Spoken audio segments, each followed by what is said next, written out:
Лев Толстой. Аударған Айбек Нәби. Дұшпандікі әлсіз, Құдайдікі жұмсақ. Ертеде жүрегі жұмсақ, сабырлы бір адам болыпты. Өзі бай екен. Қарамағында көп қызметші құлдар ұстапты. Бай оларға барынша жақсы қарайды екен. Оларда қожайындарын жақсы көреді. Бас қосқан жерде байды мақтап, оның әрбір жылы сөзіне, мінезіне риза болып. Әлемде біздің қожайыннан асқан жақсы адам жоқ. Бізге артық жұмыс істетпейді. Не жесе де, не ішсе де бізбен бөліседі. Өзі не кисе, бізге соны кигізеді. Қатты сөз айтпайды, қатаң кек сақтамайды. Басқа байлар маларларын ұрып жатса, ол біздің арқамыздан қағады. Жекіріп боқтап жатса, ол жымиып күледі де ақылын айтады. Дүниеде бұдан асқан сабырлы адам болмас, дейді екен. Құлдар осылайша қожайын мақтап жатады. Олардың бұлай тату-тәтті тұруы, бір адам туралы жылы сөз айтуы шайтанның шамына тиеді. Қайтқан күнде араға ылаң салып, қожайын мен құлдың арасын бұзуды ойлайды. Сөйтіп байдың Алеп деген құлын арбап, оған басқа құлдарды да азғыр деп бұйырды. Әдеттегідей құлдар жұмысын бітіріп, бүгін қожайынның кімге қалай қарағанын, кімге не деген айтып мақтай бастады. Сол кезде Алеп даусын көтеріп: «Бауырлар, қожайын босқа мақтай бермейік. Егер ебін тауып дұрыстап қызмет жасасаң, шайтан да мейірімді болады. Біз қожайынның сөзіне кетпейміз, сосын ол бізге ұрысып ашуланбайды, жақсы болып көрінеді. Ал егер айтқан тілін алмай, істе деген бұрыс жасасаң, көрер едім мырзаңның сабырын. Арқаңа шыңғыртып тұрып таспа тіледі. Оның басқа байлардан түк артық жері жоқ.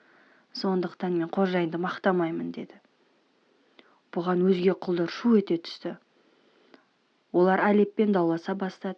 Ең ақырында ортаға шек тасталды. Алеп өз сөзін дәлелдеп, қожайынды ашуландырмаққа бекінді. Егер ашуландыра алмаса, үстіндегі сәнді киімін оларға шешіп бермек болды. Егер ашуландырса, онда басқа құлдар үстіндегі сәнді киімдерін бұған шешіп береді. Одан бөлек, қожайын қатты ашуланып Алепті темір қапасқа, не болмаса қараңғы зынданға тастаса, бәрі жабылып, оны ақтап, еркіндікке шығаруға міндеттелді. Сөйтіп, Алеп ертесіне қожайынды ашуландыруды ойлады. Ол қожайынның асыл тұқымды қойларын бағушы еді. Сол күні қожайын азан мен үйіне келген қонақтарды ертіп, қора-қопсысын, малдарын аралады. Бір кезде асыл тұқымды қойларына келді. Алеп басқа құлдарға қарап тұрыңдар, қазір қожайынды ашуландырамын, деді. Барлық құлдар жиналып бір есіктен, бірі шарбақтың тесігінен сығалап жатты. Ал шайтан талдың бұтағына шығып жаттанып тұрды. Қожайын қонақтарына: «Менің қошқарларым асыл тұқымды, ал анау мүйізі үйрелең қошқар барлық қойдың маңдайына біткен киесі. Бұл менің ең қымбат қазынам. Оны ешбір затқа айырбастамаспын», деді. Қонақтар үйрелең мүйіз қошқарды көрмек болды, бірақ қойлар қонақтардан үркіп, біресе анда, біресе мұнда қашып жатты. Оның үстіне Алеп те қойларды білдірмей ары-бері айдай берді. Қонақтар киелі қошқарды көре алмай әуреге түсті. Мұны аңғарған қожайын: «Алеп, қарағым, ана мүйізі үйрелең қошқарды бері әкелші, қонақтар жақыннан көрсін», деді. Осыны күтіп тұрған Алеп қошқарға жүнінен жұлқа тартып ұстады да, қошқардың артқы аяғын жоғары қарай қатты көтеріп қалды. Сырт еткен дыбыс шықты. Қошқардың артқы оң аяғын сынып кетті.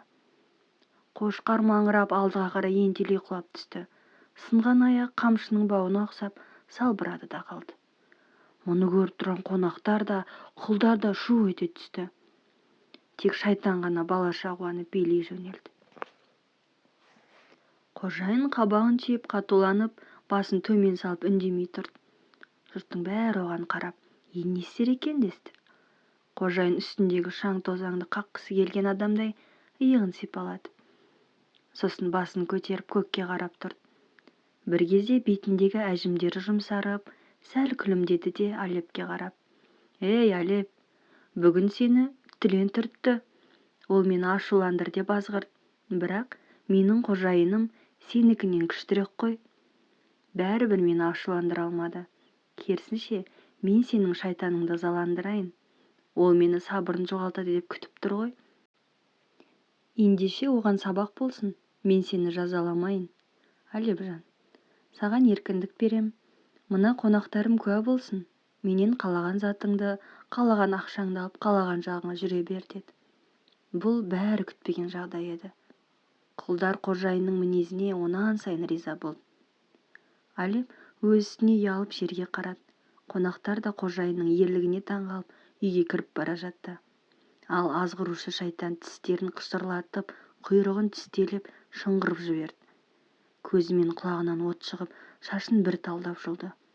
Ішінің қыз қайнағаны соншалық жарылып кетуге шақ қалды. Біреуге ашу тілеп, соған өзі жанып жатқандай болды. Бір кезде талдан аяғы тайып кетті де жерге құлап түсті. Шарасы таусылып, жерді қазып ішіне кіріп кетті.